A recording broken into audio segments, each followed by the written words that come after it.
ዛሬ የምንነጋገረው በዓለማችን ላይ እጅግ በጣም ረክሶ ስላለው ነገር ግን ዋጋው ወደር የማይገኝለት አንድ ድንቅ ምስጢር ነው። እሱም ዝምታ ነው። በየቀኑ በሚጮህ ዓለም ውስጥ እየኖርን ሁሉም ሰው የራሱን ድምፅ ለመስማት በሚጋፋበት በክርክርና በወሬ ተጨናንቀናል። ሶሻል ሚዲያው እየጮህብን ነው። በዙሪያችን ያሉ ሰዎች ሁሉ ትኩረታችንን ለመሳብ እየተጣጣሩ ነው። በዚህ ሁሉ ውስጥ ግን እኛ እየደከምን ኃይላችን እየተሟጠጠ ይገኛል። ምክንያቱም ትልቁ ኃይል ያለው በጩኸት ውስጥ ሳይሆን በዝምታ ውስጥ ስለሆነ ነው። ብዙዎቻችን ዝምታን እንደ ድክመት፣ እንደ አለማወቅ ወይም እንደ መሸነፍ እንቆጥረዋለን። ነገር ግን እውነታው ከዚህ በተቃራኒ ነው። ዝምታ ብልህነት ነው። ዝምታ ጥበብ ነው።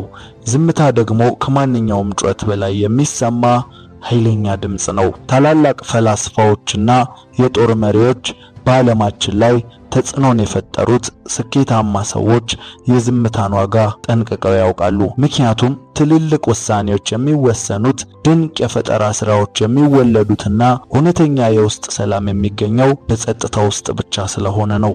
ዛሬ በዚህ ቪዲዮ ዝምታን እንደ መሳሪያ በመጠቀም እንዴት ሕይወታችሁን መለወጥ እንደምትችሉ የሚያሳዩ 7 የዝምታ ኃይሎችን በዝርዝር እንመለከታለን። እነዚህ 7 ነጥቦች በዝምታችሁ ዓለምን እንዴት ማሸነፍ እንደሚቻላችሁ፣ ጠላቶቻችሁን ግራ እንዴት ማጋባት እንደምትችሉና የቃላቶቻችሁን ዋጋ እንዴት መስቀል እንደምትችሉ ያስተምራችኋል። አንዳንዴም ለጥያቄዎች ሁሉ ጥልቁ መልስ ዝምታ ብቻ ነው። አንዳንዴም ከሺህ ቃላት በላይ አንድ ዝምታ ብዙ ነገርን ይናገራል። የውስጥ ሰላማችሁን ለማግኘት በሄዳችሁበት ሁሉ ተከባሪ ለመሆን ዝግጁ ከሆናችሁ እስከ መጨረሻው አብራችሁን ቆዩ። ምክንያቱም ከነዚህ 7 ነጥቦች መካከል አንዱን እንኳን መተግበር መጀመር ሕይወታችሁን ወደማትገምቱት ከፍታ ሊወስደው ይችላል። ዝግጁ ከሆናችሁ እንጀምር።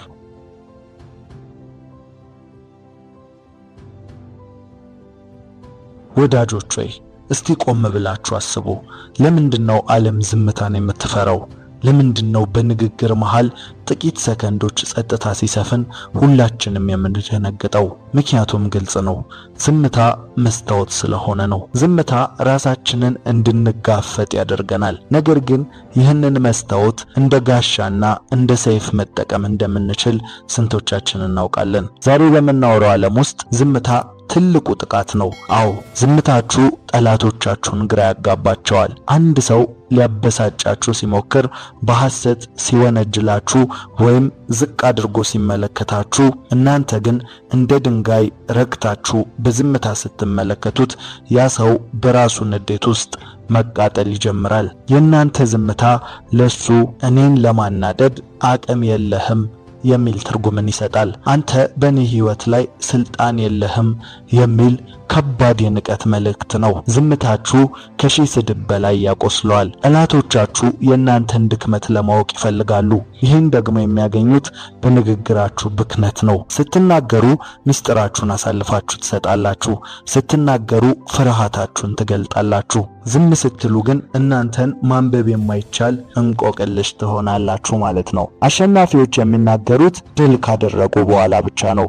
እስከዚያው ግን ዝምታቸው ሊያደርጉ ያሰቡትን ነገር ይደብቅላቸዋል። ሁሉንም ነገር ከመጀመራቸው በፊት የሚናገሩ አይደለም ማለት ነው። ጠላቶቻችሁ የእናንተን ድክመት ለማወቅ ይፈልጋሉ። ይህን ደግሞ የሚያገኙት በንግግራችሁ ብክነት ነው። ስትናገሩ ምስጢራችሁን አሳልፋችሁ ትሰጣላችሁ። ስትናገሩ ፍርሃታችሁን ትገልጣላችሁ። ዝም ስትሉ ግን እናንተን ማንበብ የማይቻል እንቆቅልሽ ትሆናላችሁ። አሸናፊዎች የሚናገሩት ድል ካደረጉ በኋላ ብቻ ነው። እስከዚያው ግን ዝምታቸው ሊያደርጉ ያሰቡትን ጥበብ ይደብቅላቸዋል። ያም ማለት ነገሮችን ከማድረጋቸው በፊት አይናገሩም ማለት ነው። እቅዳቸውም አይታወቅም። ይህ ለድል ወሳኙ እርምጃ ነው ማለት ነው። እስቲ ያስቡት፣ ዓለም በየቀኑ አዲስ ወሬ እንድታወሩ፣ አዲስ ቪዲዮ እንድትሰሩ፣ አዲስ አስተያየት እንድትሰጡ ትገፋፋችኋለች። ነገር ግን በዚህ ጫጫታ መሃል አልናገርም ብሎ መቆም ትልቅ ጀግንነት ነው። ዝምታ የደካሞች መሸሸጊያ ሳይሆን የብርቱዎች ማረፊያ ነው። ብዙ ሰዎች የሚጮሁት በውስጣቸው ሰላም ስለሌለ ነው። እናንተ ግን በዝምታችሁ ውስጥ ያንን ሰላም ገንቡ። ዛሬ በዝምታችሁ ዓለምን ግራ አጋቡ። ሰዎች እናንተን መገመት እንዳይችሉ አድርጉ። በስራ ቦታችሁ፣ በቤታችሁ ወይም በጓደኞቻችሁ መሃል አላስፈላጊ ክርክር ሲመጣ ዝምታን ምረጡ። ያኔ ሰዎች እናንተን ማክበር ይጀምራሉ። ምክንያቱም ዝምታችሁ እኔ ከዚህ ጩኸት በላይ ነኝ የሚል ግርማ ሞገስ ስላለው። አንዳንዴ ዝምታ ማለት ምንም አለማለት አይደለም። ዝምታ ማለት ሁሉን ነገር በልብ መያዝ ነው። ሁኔታዎችን ማጤንና ትክክለኛው ጊዜ ሲመጣ ግን ጥቂት ግን ሚዛንን የሚደፋ ቃላትን መወርወር ነው።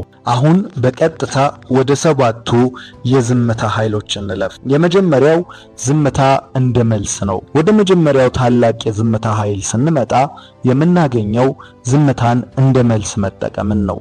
ብዙዎቻችን አንድ ሰው ሲሰድበን፣ ሲያናንቀን ወይም በሐሰት ሲወነጅለን የምንሰጠው ፈጣን ምላሽ መልሶ መሳደብ ወይም መጮህ ነው። ነገር ግን እውነተኛው ድል ያለው በምላስ ፍልሚያ ውስጥ ሳይሆን በዝምታ ጥበብ ውስጥ መሆኑን ስንቶቻችሁ ታውቃላችሁ? ዝምታ እንደ መልስ ሲያገለግል 2 ትልልቅ ስራዎችን ይሰራል። አንደኛው ለተናጋሪው ሰው አንተ እኔን ለማናደድ ወይም የኔን ስሜት ለመቆጣጠር አቅም የለህም የሚል ከባድ የንቀት መልእክትን ያስተላልፋል። ሁለተኛው ንግግርና ቃላትህን አውጥተህ ኃይልህን ከማዳከም ይጠብቅሃል። ታዋቂው የፋርስ ገጣሚ ሩም እንዲህ ይላል፣ ዝምታ የእግዚአብሔር ቋንቋ ነው፣ ሌላው ሁሉ ግን ደካማ ትርጉም ነው ይላል። ይህ ማለት ካላስፈላጊ ጭቅጭቅ ዝምታ በይበልጥ እውነትን ይገልጻል ማለት ነው። አንድ ታሪክ ላንሳላችሁ። በአንድ ወቅት አንድ ግለሰብ ወደ ታላቅ አስተማሪ ቡድሃ ዘንድ መጣና በብዙ ሕዝብ ፊት ይሰድበው፣ ይዘልፈው፣ ይተፋበት ጀመር። ቡድሃው ግን ለአፍታ እንኳን አልተቆጣም። እንዲያውም በዝምታና በትህትና ይመለከተው ነበር። ሰውየው ሲደክመው ንግግሩን ሲጨርስ ቡድሃ እንዲህ ሲል ጠየቀው፣ ልጄ አንድ ሰው ስጦታ ቢሰጥ አንተ ስጦታውን ባትቀበለው ስጦታው የማን ይሆናል አለው። ሰውየውም የሰጪው ነዋ ብሎ መለሰ። ቡድሃውም ፈገግ ብሎ እንግዲያውስ ስድብህን አልቀበልህም፣ ስጦታህም ለራስህ ይሁን አለው። ይህ ነው እንግዲህ የዝምታ ኃይል። ዝምታ ስጦታቸውን አለመቀበያ መሳሪያ ነው። ሰዎች እናንተን ለማበሳጨት ሲሞክሩ ዝም ካላችሁ ንዴቱ የሚመለሰው ወደ እነሱ ነው። የእናንተ ዝምታ እንደ መስታወት ሆኖ የራሳቸውን መጥፎነት መልሶ ያሳያቸዋል። የመጀመሪያው ነጥብ ዝምታ ልክ እንደ መልስ ነው ማለት ነው። ስለዚህ ዝምታ ራሱን የቻለ መልስ ነው። ወደ ሁለተኛውና እጅግ ጥልቅ ወደ ሆነው የዝምታ ኃይል ስንመጣ የምናገኘው ዝምታን ለጥበብ መነሻነት መጠቀምን ነው። በአሁኑ ዘመን ሁሉም ሰው አዋቂ ለመባል ይቸኩላል። ሁሉም ሰው የራሱን ሐሳብ ለመጫን ይሯሯጣል። ነገር ግን እውነተኛ ጥበበኞች የሚለዩት ለመናገር ከመቸኮላቸው በፊት ለመስማት ባላቸው ዝግጁነት ነው። ታዋቂው ሶቅራጠስ አንድ ጊዜ እንዲህ ብሎ ነበር፣ እኔ የማውቀው አለማወቄን ነው። አፋችን ክፍት በሆነ ቁጥር አይምሮአችን ይዘጋል። ምክንያቱም ስንናገር የምንደግመው ቀድሞውኑ የምናውቀውን ነገር ብቻ ነው። ስናዳምጥ ግን የማናውቀውን አዲስ ዕውቀት የመቅሰም ዕድልን እናገኛለን። ታዋቂው ፈላስፋ ዜኖ እንዲህ ይላል፣ ተፈጥሮ 2 ጆሮና 1 አፍ የሰጠችን ከምንናገረው በላይ እጥፍ እንድንሰማ ነው። ይህ ተፈጥሯዊ ስጦታ ትልቅ መልእክት አለው። ጥበብ የሚጀምረው ጆሮአችን ሲከፈትና ምላሳችን ደግሞ ሲገታ ነው ማለት ነው። አንድ ድንቅ ምሳሌ ላንሳላችሁ። በአንድ ወቅት በአንድ በራሱ ዕውቀት በጣም የሚመካ ምሁር ወደ አንዲት ታዋቂ መንፈሳዊ መምህር ዘንድ መጣ። ገና ከደጃፏ ጀምሮ ስለ ዕውቀቱ፣ ስለ አነበባቸው መጽሐፍ፣ ስላገኛቸው ዲግሪዎች ይለፈልፍ ጀመር። መምህሯም ዝም ብላ ፈገግታ በታከለበት ዝምታ ካደመጠችው በኋላ ሻይ ልትቀዳለት ጠረጴዛው ላይ ሲኒውን አስቀመጠች። ሲኒው ሞልቶ እየፈሰሰ እሷ ግን መቅዳቷን አላቆመችም። ምሁሩም በድንጋጤ መምህር ሆይ ሞልቶ እየፈሰሰ እኮ ነው፣ ከዚህ በላይ አይዝም ብሎ ጮኸ። መምህሯም ረጋ ብላ ልክ እንደዚህ ሲኒ አንተም በዕውቀትና በንግግር ሞልተሃል፣ ታዲያ ራስህን ካላቃለልክና ዝም ብለህ ለመስማት ካልተዘጋጀ እኔ እንዴት አዲስ ጥበብ ልቀዳልህ እችላለሁ አለችው። ይህ ነው እንግዲህ የዝምታ ምስጢር። ዝምታ አእምሯችንን ባዶ አድርገን አዲስ ዕውቀትን የምንቀበልበት ትልቅ መያዣ ወይም ሲኒ ነው። እውነተኛ ተጽዕኖ ፈጣሪዎች በስብሰባዎችም ሆነ በንግግሮች መሃል መጀመሪያ የሚያደርጉት ዝም ብሎ ማዳመጥን ነው። ሁሉንም ካዳመጡና የሁሉንም ሐሳብ ከመዘኑ በኋላ መጨረሻ ላይ የሚናገሩት ጥቂት ቃል ከሺህ ጩኸት በላይ ሚዛን የሚደፋ ነው። የጥንት ግሪኮች እንዲህ ይላሉ፣ ዝምታ የጥበብ ትምህርት ቤት ነው። እውነት ነው። ዝም ስትሉ በዙሪያችሁ ያሉትን ሰዎች ማንነት ታነባላችሁ፣ ሁኔታዎችን በጥልቀት ትገነዘባላችሁ፣ እንዲሁም ውስጣዊ ድምጻችሁን ትሰማላችሁ። ብዙ የሚያወራ ሰው በራሱ ጫጫታ ስለሚዋጥ ከራሱም ሆነ ከሌሎች የሚመጣውን ረቂቅ ጥበብ ማስተዋል አይችልም። ዛሬ ራሳችሁን ጠይቁ። ለመናገር ነው ወይስ ለመረዳት የምትቸኩሉት? እውነተኛ አዋቂ ለመሆን ከፈለጋችሁ መጀመሪያ እውነተኛ አዳማጭ ሁኑ። ዝምታን መለማመድ ስትጀምሩ ዓለም ከዚህ በፊት ሰምታችሁ የማታውቁትን ሚስጥር በጆሮአችሁ ታንሾካሽኩላችኋለች። ጥበብ የሚገኘው በንግግር ብዛት ሳይሆን በዝምታ ጥበብ ውስጥ ነው ማለት ነው። ስለዚህ ሁለተኛው ነጥብ ዝምታ የማወቅ መጀመሪያ ነው። ሶስተኛው ዝምታ የቃላትን ዋጋ ይጨምራል። ወደ ሶስተኛውና እጅግ ማራኪ ወደ ሆነው የዝምታ ኃይል ስንመጣ የምናገኘው ዝምታ የቃላትን ዋጋ እንደሚጨምር ነው። በአሁኑ ዘመን ብዙ ሰዎች ንግግርን እንደ ትርፍ ምርት ይቆጥሩታል። በሄዱበት ሁሉ ይለፈልፋሉ። ስለማይመለከታቸው ነገር ሁሉ አስተያየትን ይሰጣሉ። እንዲሁም በማያውቁት ጉዳይ ሁሉ ጣልቃ ይገባሉ። ነገር ግን አንድን ነገር ባበዛችሁት ቁጥር ዋጋው እንደሚቀንስ ታውቃላችሁ። በኢኮኖሚክስ ሕግ ሰፕላይ ኤንድ ዲማንድ እንደሚባለው ሁሉ በንግግርም ውስጥ አቅርቦት ሲበዛ ፍላጎት ይቀንሳል። ሁልጊዜም የሚናገር ሰው ንግግሩ ይረክሳል፣ ክብሩም ይቀንሳል። ሰዎች የእሱን ድምፅ ሲሰሙ ደግሞ መጣ ብለው ጆሮአቸውን ይዘጋሉ። በተቃራኒው ግን ዝምታን የሚመርጥ አልፎ አልፎ መርጦ የሚናገር ሰው ቃላቶቹ እንደ ወርቅ ይከበራሉ። እሱ አፉን ሲከፍት ሁሉም ሰው ምን ሊል ይሆን ብሎ በጉጉት በአክብሮት ያዳምጠዋል። ታዋቂው የታሪክና የፖለቲካ ተንታኝ ሮበርት ግሪን The 40 Law of Power በሚለው መጽሐፉ ላይ ካሰፈራቸው ህጎች አንዱ እንዲህ ይላል፣ ሁልጊዜም ከሚያስፈልገው በታች ጥቂት ተናገር። ምክንያቱም ብዙ በተናገርክ ቁጥር አንድ የተሳሳተ ነገር የመናገር እድልህ ሰፊ ነው። ዝምታ ግን ንግግርህን ብርቅና ውድ ያደርገዋል ይላል። አንድ ታሪካዊ ምሳሌ ላንሳላችሁ። ሉዊስ 14ኛ የተባለው የፈረንሳይ ንጉስ በሚኒስትሮች ዘንድ እጅግ የሚፈራና የሚከበር ነበር። ሚኒስትሮቹ መጥተው ስለ ሀገር ጉዳይ በጭንቀት ለረጅም ሰዓት ሲያብራሩለት እሱ ግን ዝም ብሎ በትኩረት ያያቸው ነበር። ንግግራቸውን ሲጨርሱ የሚሰጠው መልስ አንድ ብቻ ነበር፣ እመለከተዋለሁ የሚል ነበር። ከዚያም ዝም ብሎ ጥሏቸው ይሄዳል። ይህ ዝምታው ሚኒስትሮቹን ምን አስቦ ይሆን፣ ምን ሊያደርግ ይሆን ብለው እንዲጨነቁ፣ ንጉሱን እጅግ እንዲያከብሩት ያደርጋቸው ነበር። የሱ ጥቂት ቃላት ከሌሎች ሺህ ንግግሮች በላይ ኃይል ነበራቸው። ዝምታ የንግግር ቅመም ነው። ብዙ ቅመም የገባበት ምግብ እንደሚበላሸው ሁሉ ብዙ ንግግር ያለበትን ማንነት ይሰለቻል። ጥቂት ስትናገር ሰዎች አንተን ለመረዳት በከፍተኛ ትኩረት ያደምጡሃል። ቃላቶችህ ሚዛን ይደፋሉ፣ ንግግርህም ተሰሚነትን ያገኛል። ዝምታ በንግግር ዙሪያ የግርማ ሞገስ አጥርን ይገነባል። ሰዎችም እናንተን ዝቅ አድርገው ለማየት ይፈራሉ። ዛሬ ራሳችሁን ጠይቁ።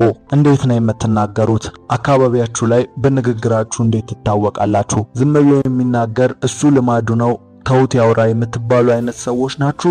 ወይንስ በዝምታችሁ የምትከበሩና እርሱ ምን አለ እርሱ ምን ተናገረ እየተባለ የሚጠየቅላችሁ ሰዎች ናችሁ? ስለዚህ የዝምታን ኃይል መጠቀም ከፈለጋችሁ ጥቂት በመናገር የቃላቶቻችሁን ዋጋ አስወድዱ ማለት ነው። ስለዚህ ሶስተኛው ነጥብ ይህ ነው። የቃላቶቻችሁን ዋጋ ለማስወደድ ጥቂት መናገርን ምርጫችሁ አድርጉ። አራተኛ፣ ዝምታ ለውስጥ ሰላምና ለፈጠራ ይጠቅማል። ወደ አራተኛውና እጅግ ረቂቅ ወደ ሆነ የዝምታ ኃይል ስንመጣ የምናገኘው ዝምታ ለውስጥ ሰላምና ለፈጠራ ያለውን ፋይዳ ነው። በአሁኑ ሰዓት ዓለማችን በከፍተኛ የቴክኖሎጂና የዲጂታል ጫጫታ ተወጥራለች።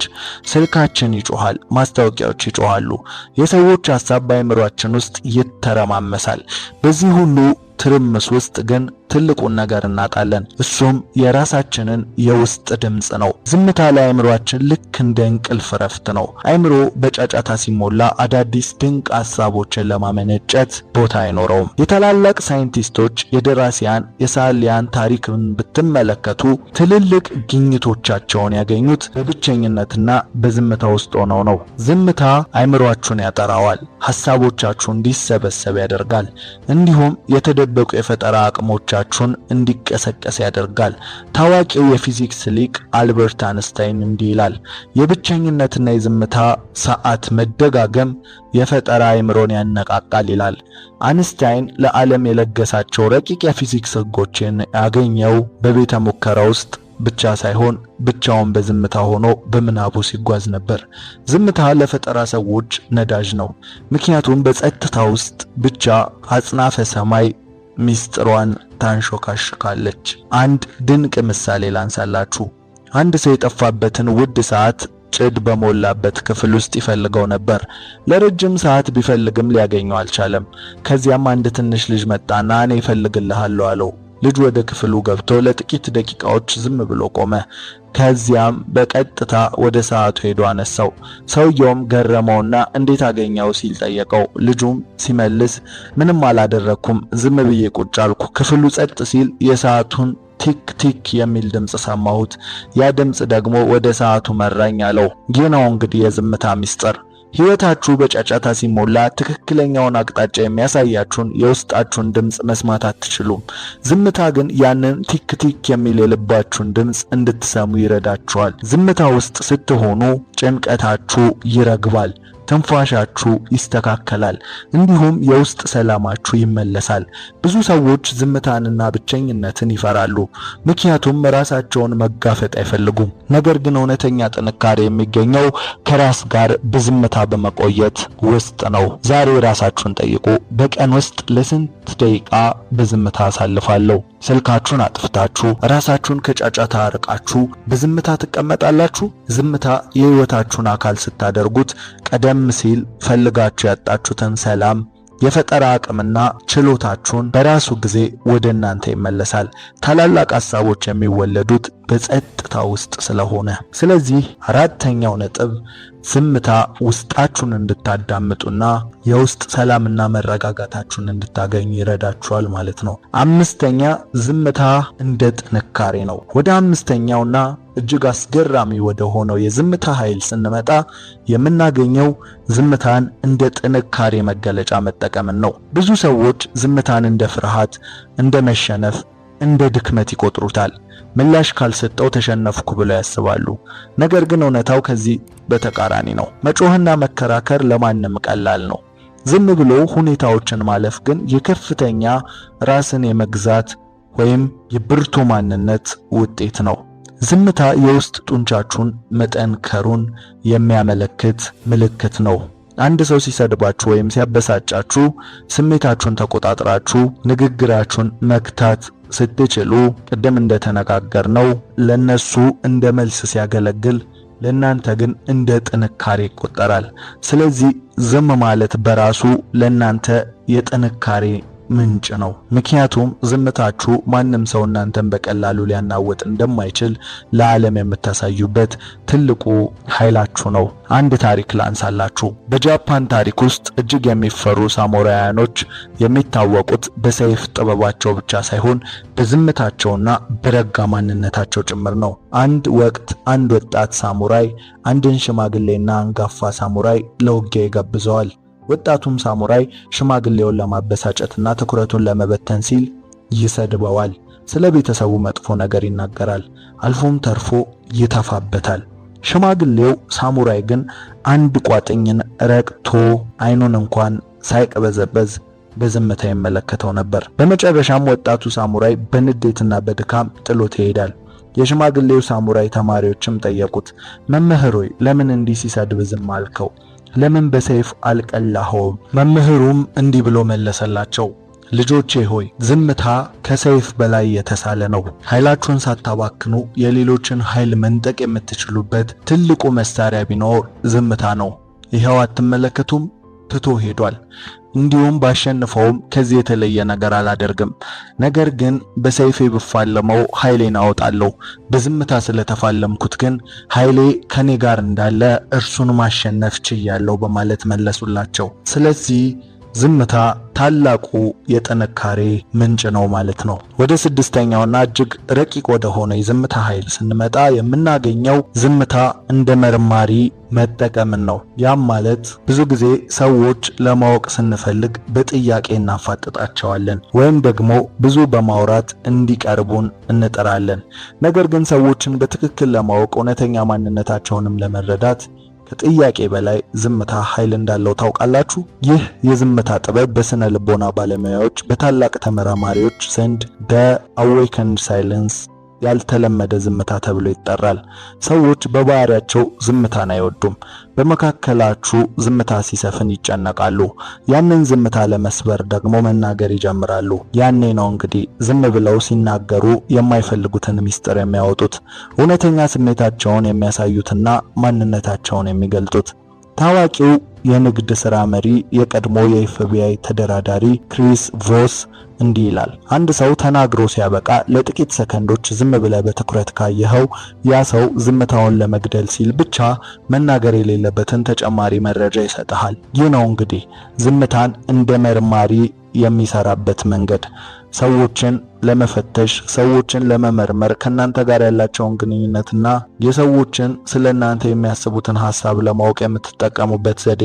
ሰዎች ጋር ስትገናኙ እንደ አዲስም ስትተዋወቁ ብዙ ከማውራትና ዝምታውን ለመስበር እናንተም ብዙ ምስጢርን ከማውጣት ይልቅ ሰዎቹን እንደ መርማሪ በመሆን ልትመረምሯቸው ትችላላችሁ። ይህ ነው እንግዲህ ቃላትን መሸፈኛ ሊሆኑ ይችላሉ፣ ዝምታ ግን መጋረጃውን ገልጦ እውነትን ያወጣል። ይህ ነው እንግዲህ ዝምታን እንደ መርማሪ መጠቀም ማለት። አንድ ምሳሌ እንውሰድ። አንድ ሰው እየዋሸ እንደሆነ ከተጠራጠርክ ተከራክረ ውሸታም ነህ አትበለው። ይልቁንም ንግግሩን ሲጨርስ ምንም ሳትናገር አይኑን እያየህ በዝምታ ተመልከተው። ያ ሰው በዝምታ ይረበሻል። አላመነኝም ይሆን ብሎ ይሰጋል። ያንን ጥርጣሬ ለማጥፋት ደግሞ በዝርዝር ሊያስረዳ ይሞክራል። በዚያ ንግግሩ መሃል ደግሞ እውነቱ ይወጣል ወይም ውሸቱ ይጋለጣል ማለት ነው። ዝምታ እንደ መስታወት ነው። ሰዎች በዝምታ ውስጥ የገዛ ማንነታቸውን እንዲያዩ ታደርጋቸዋለህ። በንግግር ብዛት የምታገኘው መረጃ ውስን ነው። በዝምታ ግን ሰዎች ሳይታወቃቸው ልባቸውን እንዲከፍቱት ታደርጋለህ። ታላላቅ መሪዎች፣ ዲፕሎማቶች ይህንን ጥበብ ጠንቅቀው ያውቃሉ። በድርድር መሃል ዝምታን በመጠቀም ሌላው ወገን ተረብሾ የተሻለ እድል እንዲሰጣቸው ያደርጋሉ።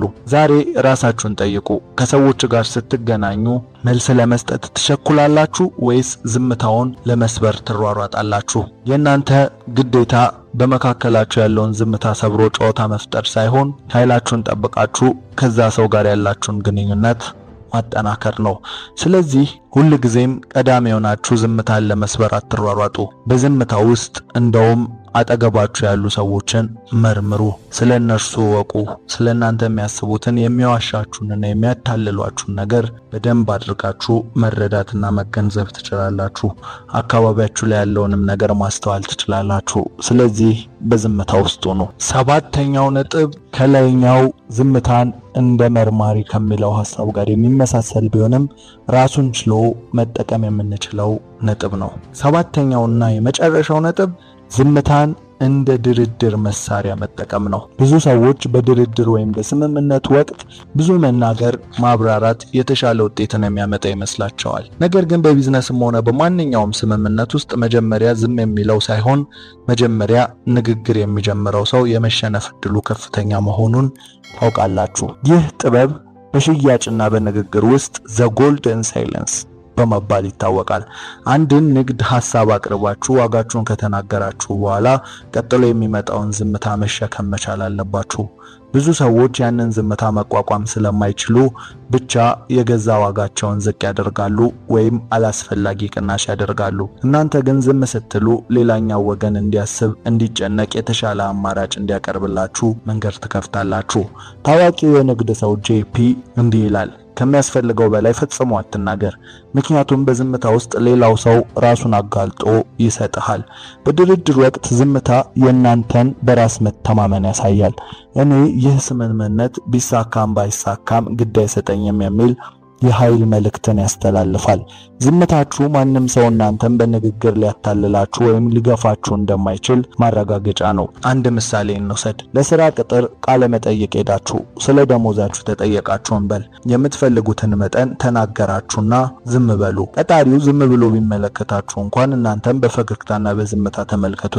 ያኔ ቀጥሎ የሚመጣውን ንግግር በእናንተ ቁጥጥር ስር ይሆናል። ብዙ ጊዜ ቀጣሪው ዝምታውን ለመስበር ሲል እሺ ይቻላል ወይም ሌላ አማራጭ አለህ ብሎ እናንተን የሚጠቅም ሐሳብ ያመጣል። ዝምታችሁ የቃላቶቻችሁን ክብደት ይጨምረዋል ማለት ነው። ዝምታ በድርድር ውስጥ የመጠባበቂያ ዘዴ ነው። ከመናገራችሁ በፊት ዝም ብላችሁ ማሰባችሁ በስሜት ሳይሆን በምክንያት እንደምትመሩ ያሳያል። ሰዎች እናንተን በቀላሉ ባዶ ሊያደርጓችሁ አይችሉም። ዝምታችሁ እንደ ግንብ ሆኖ ጥቅማችሁን ያስከብርላችኋል። ስለዚህ ዝምታን እንደ መደራደሪያ ጥበብ ተጠቀሙት።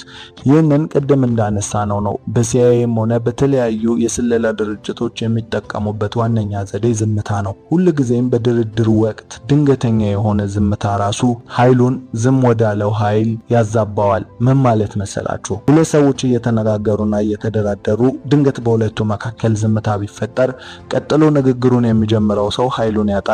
በዝምታው የቆየው ግን ኃይሉን ያገኛል ማለት ነው። ምክንያቱም ቀጥሎ የሚጀመረው ንግግር ቅድም እንዳልነው የዝምተኛውን ጥቅም የሚያስከብር ድርድር ይሆናል ማለት ነው። ስለዚህ ሁልጊዜም ቢሆን በምትደራደሩበት ጊዜ ዝምታን እንደ ኃይል ተጠቀሙት። በዋነኝነት የሚያስተላልፈው መልእክት ቅድም እንዳነሳሁት ጉዳዩ ተሳካም አልተሳካም ለኔ ያን ያህል አስፈላጊ አይደለም የሚልን ነው።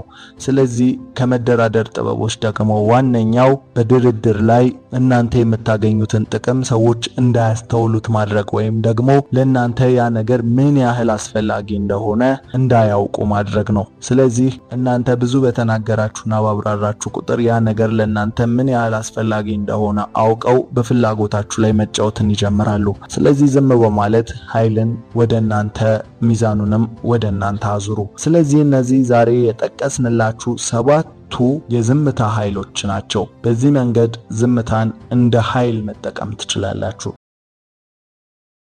መናገር የሌለባችሁን ነገር በመናገራችሁ የምትከፍሉትን ዋጋ በጸጋ ተቀበሉ። ምክንያቱም ሁሉም ነገር ለሰዎች የሚነገር ስላልሆነ። ንቀትም ሆነ ክብርን መነፈግም የሚጀምረው ከዚሁ ነው። ሰው ምንም ያህል ወዳጃችሁ ቢሆን፣ ምንም ያህል ቀርባችሁ ቢሆን ስለናንተ ግን ማወቅ የሌለበት የህይወት ክፍሎች አሉ። ገደብ የሌለው መታወቅ ላላስፈላጊ ንቀት ይዳረጋል። ስለዚህ ምን ለማን ይነገራል የሚለውን ማወቅ ትልቁና ቁልፉ ጥያቄ ነው። ሁሉም ነገር በምክንያት በሆነበት ዓለም ውስጥ 2 ጆሮና 1 ምላስ የተሰጠን ለምን እንደሆነ ብንጠይቅ አነሳሳትም። መልሱም ግልጽ ነው። ተፈጥሮ ራሷ ብዙ ማዳመጥንና ትንሽ መናገርን ትደግፋለች። ስለዚህ ዛሬ ከኔ ጋር ሁሉም ሰው ስለናንተ ሊያውቀው የማይገባ የግላችሁ ሚስጥር መሆን ያለበትን 7 የህይወት ክፍሎች ነግራችኋለሁ። መልካም ልብ ካላችሁ ላይክ በማድረግ ይጀምሩ። እስካሁን ለዚህ ቤተሰብ አዲስ ከሆኑ ሰብስክራይብ በማድረግ ቤተሰባችን ይሁኑ።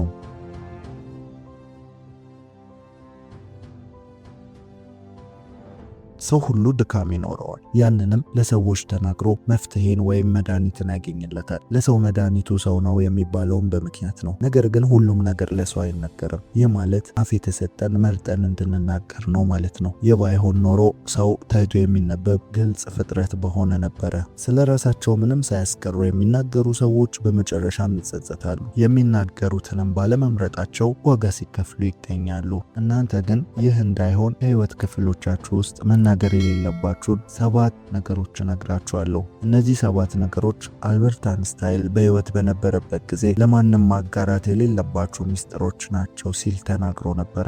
አሁን ወደ 7ቱ ለማንም መናገር ወደሌለብን ሚስጥሮች እንሄዳለን። አንደኛው ለማንም መናገር የሌለብን አሸናፊ የሆንበትን ሚስጥር ነው። አሸናፊ የሆናችሁበትን ሚስጥር መናገር የሌለባችሁ ያ የእናንተ ቁልፍ ስለሆነ ነው። ጥንካሬያችሁን አሳዩ እንጂ አትናገሩ።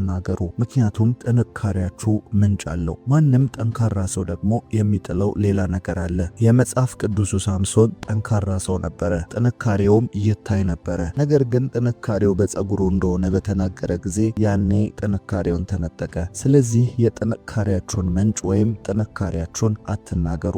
ይህ ለጠላቶቻችሁ የማጥቂያ መንገድን መክፈት ነው። እንዲሁም የስኬቶቻችሁን ምንጮች ወይም ስኬታማ የሆናችሁበትን ነገር አትናገሩ። ይህ ማለት ለሌሎች አታበረታቱም ወይም አትረዱም አታግዙም ማለት አይደለም። ነገር ግን ለስኬት ያበቋችሁን እነዛ ምስጢሮችንም ማጋራት ተገቢ አይደለም፣ ወይም ይህ ራሱን የቻለ ጊዜና ቦታ ያለው ነገር ነው። እስቲ ተመልከቱ። የትኛውም ሀብታም የትኛውም ስኬታማ ሰው አንድ በአንድ ሁሉን ነገር አይዘረግፍም።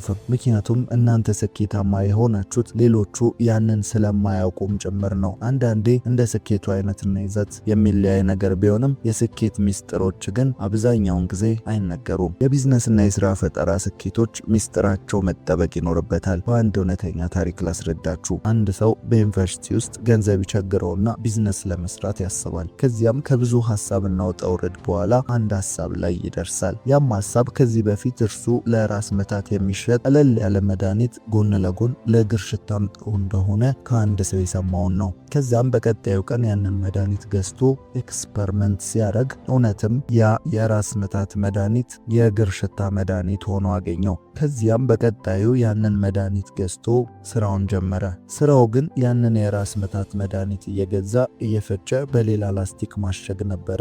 ይህም የስኬት ሚስጥርን መደበቅ ይባላል። ከዛም ይህ ሰው ለእግር ሽታ መድኃኒት እያለ ከፋርማሲ 5 እና 10 ብር የገዛውን መድኃኒት በ50 እና በ100 በትምህርት ቤት ውስጥ ማከፋፈል ጀመረ። ይህ ሰው ያንን ስራ ሰርቶ የሚፈልገውን ገንዘብ አግኝቶ ከዛ ስራ ወጥቶ መጽሐፉን ጽፎ ይህንን ሚስጥር እስኪናገር ድረስ ለማንም የሚሰራውን ስራ ሚስጥር አልተናገረም ነበረ። በምን እንደሚያወጣው የማይናገርበትም ምክንያት ነገሩ ለመገኘት ቀላል ስለሆነ ነው። ለሱ ቢዝነስ የሆነበት ብቸኛ ምክንያት ያንን መድኃኒት ስለማያውቁት ነው። ስለዚህ ቅድም እንዳልኩት እንደ ስኬቱ ይዘትና አይነት ቢለያየም ነገር ግን የስኬቶቻችሁን ሚስጥር ያሸነፋችሁበትን ሚስጥር ለሰዎች አትናገሩ።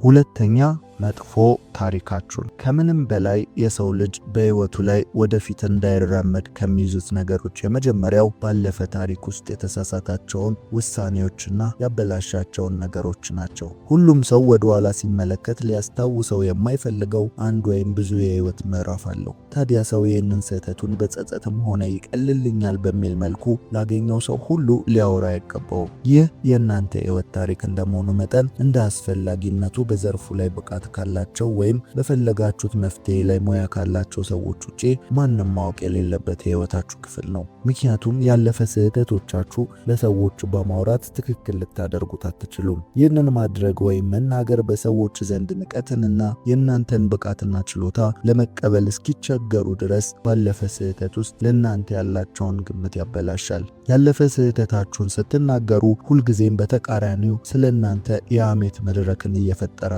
መሆናችሁን አትርሱ። በተናገራችሁበት ቅስፈት ከጀርባ ስለ እናንተ መወራት ይጀምራል። ያልሆናችሁትን ማንነት ይሰጧችኋል።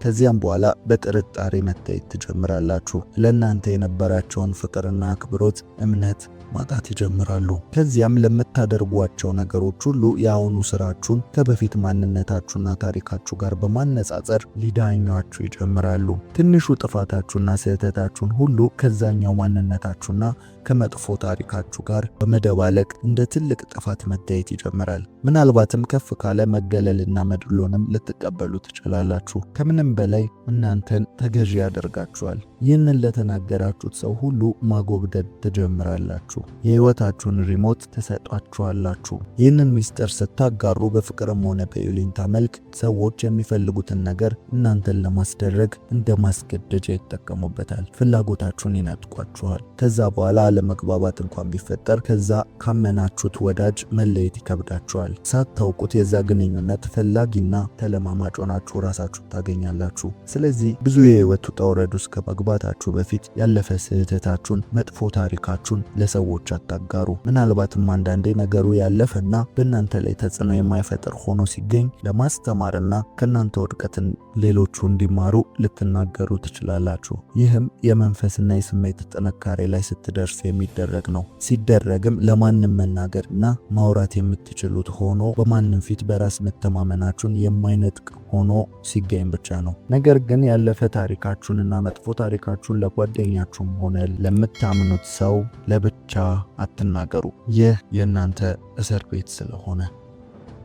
ሶስተኛው ለማንም መናገር ከሌለባችሁ ነገሮች መካከል ገቢያችሁንና ተቀማጭ ገንዘባችሁን። ገቢያችሁን መናገር የሌለባችሁ ዋነኛ ምክንያት በምትነግሩት ሰው ላይ በሚያሳድረው ተጽዕኖ ምክንያት ነው። ይህንን በሁለት መንገድ ልናየው እንችላለን። ትልቅ ገቢና ትንሽ ገቢ ብለን። ትልቅ ገቢ የሚኖራችሁ ከሆነ በተናገራችሁበት ጊዜ የሚፈጠረው በትንሹም ቢሆን ቅናት ሊሆን ይችላል። ቅናት ባይኖር እንኳን ግን በትልቅ ገቢና ጉራችሁ ምክንያት ብዙ ብድሮችን ትጠየቃላችሁ። ሳይኖራችሁ እንኳን ማበደር ቢያቅታችሁ ገቢያችሁን በመናገራችሁ ምክንያት አትታመኑ። የገንዘብ አንድ ሕግ አለ።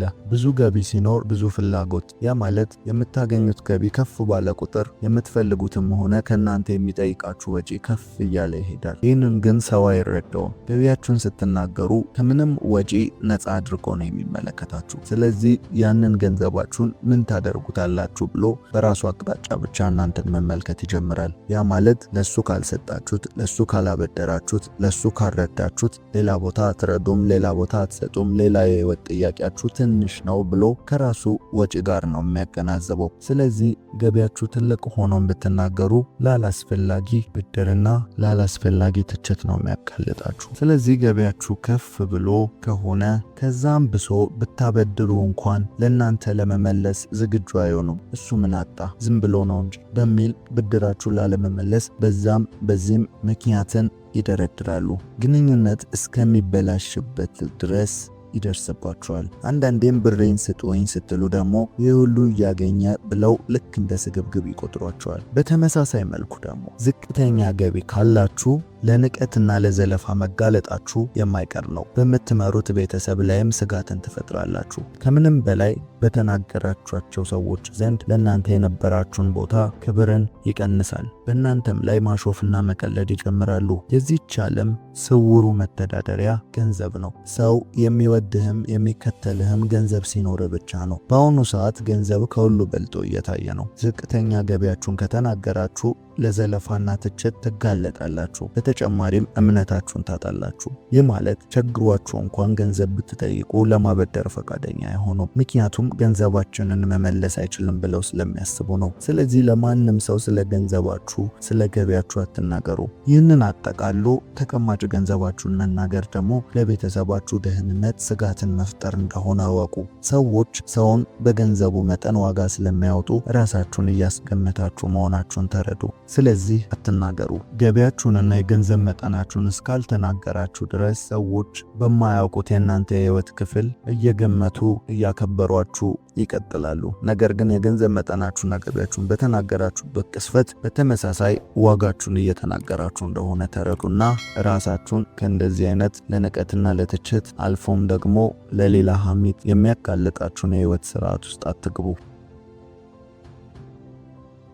አራተኛ ማን ወዳጃችሁና ማን ጠላታችሁ እንደሆነ ነው። ይህ በጣም አደገኛና ከባድ መረጃ ነው። እናንተ የሆናችሁት በአካባቢያችሁ ነው። አካባቢያችሁ ህልውናችሁ ነው። ትክክለኛ ወዳጆች ሁሌም የማይታወቁ መሆን አለባቸው። የጠላቶቻችሁ ዋና ዓላማ ከእናንተ በፊት አቅራቢያችሁ ያሉ ሰዎች ስለሆኑ ነው። አስተውላችሁ እዩ። ዘራፊና ገንዘብ ተቀባዮች ራሱ ያገቱት ሰው ሁሌም ዓላማቸው አይደለም። ዓላማቸው ባገቱት ሰው ጋር ጥሩ ወዳጅነት ያለው ለዛ ለታገተው ሰው ሲል ምንም መክፈል የሚችለው ሰው እንጂ። ስለዚህ እናንተን ለማጥቃት ትልቁ መንገድ የምትወዱትን መጠቅ ነው፣ የምታምኑትን መጥለፍ ነው። እዛ ሰው ጋር ስለ እናንተ በቂ መረጃ ሊገኝ ስለሚችል። ስለዚህ ሁሌም ወዳጃችሁን ለሰዎች አትናገሩ።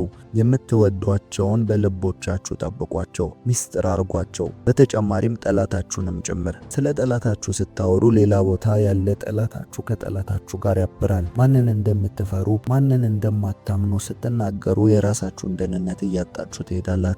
ጠላቶቻችሁ በተመሳሳይ ፍላጎት ላይ የሚያገናኛቸውን ድልድይ ትፈጥራላችሁ። ምናልባትም ጠላቶቻችሁ እርስ በእርስ ባይተዋወቁ እንኳን የጠላቴ ጠላት ወዳጄ እንደሚባለው የእናንተን ጠላት በመሆናቸው ብቻ እርስ በእርስ ይወዳጃሉ። ስለዚህ ስለ እያንዳንዱ ሰው በእናንተ ዘንድ ስላለው ቦታ ለሰዎች በግልጽ አትናገሩ። ወዳጃችሁንም ጠላቶቻችሁንም በልቦቻችሁ ያዙ፣ አትናገሩ።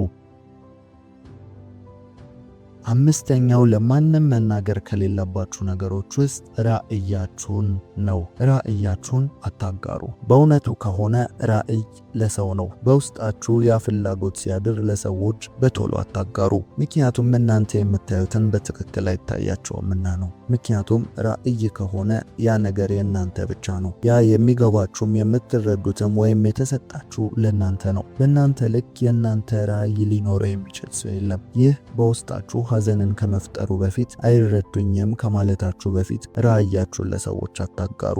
አንድ ትልቅ አጀንዳን ስታነሱ ወይም ሲገለጥላችሁ በልባችሁ ማቆየትን ተለማመዱ።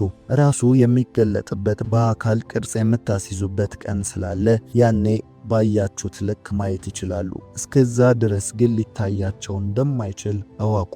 የምታስቡትን የህፃናት ጨዋታ አድርገው ከመቁጠራቸው በፊት እናንተም እነርሱን ሰምታችሁ እውነትም ጅል ነኝ እንዴ ምኑን ነው ያሰብኩት ከማለታችሁ በፊት ነገሩን በልባችሁ ባመናችሁት ልክ አካል እንዲለብስ ወደ ተግባር ግቡ እንጂ በዛ ነገር ላይ ሰውን ለማሳመን አትልፉ።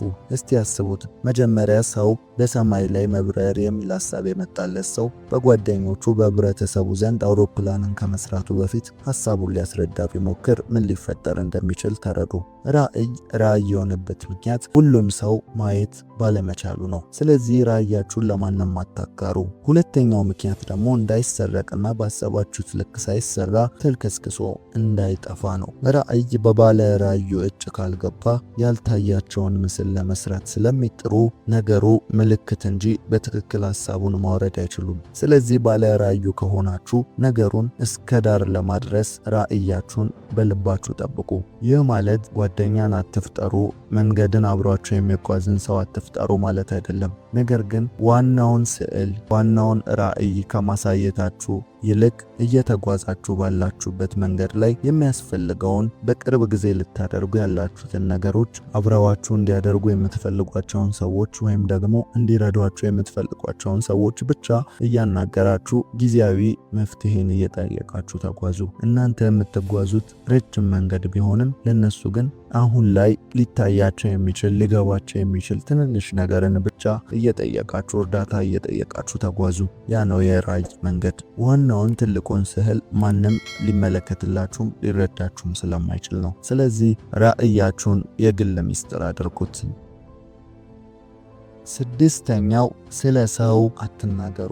ይህ በተለምዶ ሐሜት የምንለው ነው። እናንተ መታማት አትወዱም። ስለ እናንተ እንዲወራ አትፈልጉም። ታዲያ ለምን ስለ ሌላ ሰው ታወራላችሁ? ግድግዳን ስትገፉት በተመሳሳይ ፎርስ እናንተን ይገፋችኋል። ያም አክሽን ኤንድ ሪያክሽን ፎርስ ይባላል። ህይወትም እንደዚህ ነው። አንተ ስለ ሌላው ሐሜት ላይ በተሳተፍኩ ቁጥር ስለ አንተም የሚወራው ወሬ አድማሱ እየሰፋ ይሄዳል። ምድር ላይ ያወጣኸውን ኢነርጂ ውጤት ታገኛለህ። ጊዜን ስለ ሰው በማውራት አታጥፋ። ጓደኛ ሲታማ ለኔ ብለህ ስማ እንደሚባለው አንተ ስታማ የሚሰሙ ሰዎች ነገ እነርሱንም እንደምታማቸው ማሰባቸው ወይም መገመታቸው አይቀርም። ደግሞም ልክ ናቸው። ስለዚህ ሐሜትን ስለ ሰው ማውራትን አቁሙ። ምንም አይነት የሰው ስህተትን በሌላ ሰው ፊት አጋፍጣችሁ አትስጡ።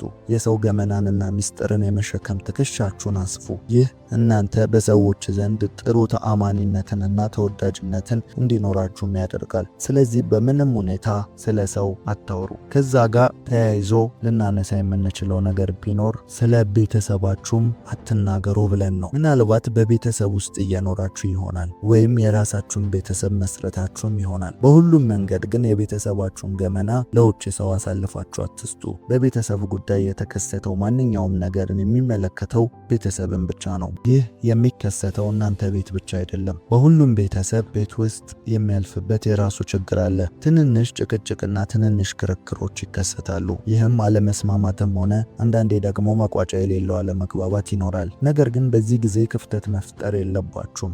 ለማንም ሰው ዳኝነት ጓደኛንም ሆነ ሌላ አካልን በቤተሰብ ጉዳይ አታስገቡ። ትልቁ መርከብ በትንሽ ቀዳዳ አብዝቶ በገባው ውሃ ምክንያት ሊሰጥም ይችላል። በተጨማሪም አንዳንዴ ከጸብና ክርክር ውጪ ቤተሰብ የሚያልፍበት ሌላ የገንዘብና የህመም ወይም የተለያዩ ችግሮችን አሳልፋችሁ አትስጡ። ከማንም ጋር አትወያዩበት። ቤተሰባችሁን አደጋ ላይ አትጣሉ። ቤተሰብ በእናንተ ምክንያት ድክመቱ ታውቆ ሀፍረትና መሸማቀቅ ውስጥ ሊገባ አይገባም። ይህንን ስታደርጉ ደግሞ መጀመሪያውኑም የቤተሰቡ ሚስጥር የእናንተም ጭምር ስለሆነ ነው። ነገር ግን የእናንተ ብቻ አይደለም። ስለዚህ መናገር እንኳን ቢያስፈልግ የቤተሰቡ የግል ፍላጎት ከግምት ውስጥ ገብቶ በውይይት የሚፈቀድ ነገር መሆኑን አትርሱ። ካለዚያ እንደ ራሳችሁ ብቻ ሚስጥር በየቦታው ከዘራችሁት ለጠላት ሰፊ በርን ትከፍታላችሁ። የቤተሰባችሁን ደህንነት አደጋ ላይ ትጥላላችሁ። ስለዚህ የእናንተ ቤት ጓዳ ማንም ሰው ማወቅ አይኖርበትም። ይህ የግል ጉዳይ ስለሆነ። በተጨማሪም ለእናንተ ቅርብና ታማኝ ሰው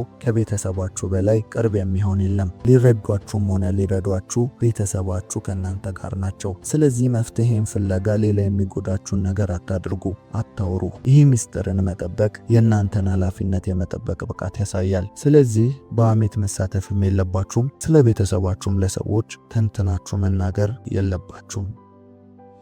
ሰባተኛውና የመጨረሻው የወደፊት እቅዳችሁን ነው። የሰው ልጅ ወደፊትን በአይነ ህሊናው የመሳል ከፍተኛ አቅም አለው። ይሄ ኢማጂኔሽን ደግሞ ወደ እቅድና ወደፊት ላይ ብዙ እንድታስቡ ያደርጋል። ያም በውስጣችሁ ልዩ ስሜትን ይፈጥራል። ከዛም ልክ በዛ ጊዜ ተናገሩ የሚል ስሜት በውስጣችሁ ይፈጠራል። ስለዚህ የሰው ልጅ ተፈጥሮ አዲስ ሐሳብንና የወደፊት እቅድን ለሰዎች የመናገር ጥልቅ ፍላጎት ያድርበታል። ይህ ግን ሁለት ጉዳት አለው። አንደኛ አእምሮአችን የሚጠቀመው ዘዴ ሲሆን፣ ሁለተኛ ሰዎች ጋር በመድረሱ የሚፈጠረው ስሜት ነው። አንደኛ አእምሮአችን የሚጠቀመው ስሜት ስንል አእምሮ በተደረገና ሊደረግ ባለ ነገር መካከል የሚለየው በሚሰማን የእርካታ ስሜት ብቻ መሆኑ ነው። ያም ማለት ነገሩ ከመደረጉ በፊት ያንን የእርካታ ስሜት ካገኘው ነገሩ እንደተደረገ የመቁጠር ባህሪ ያለው። ይህም ለዛ ነገር የሚያሳድረው ግፊትና ኃይል እየቀነሰ ይመጣል። በዚህም ምክንያት ያቀደውን ሳያደርግ እኛም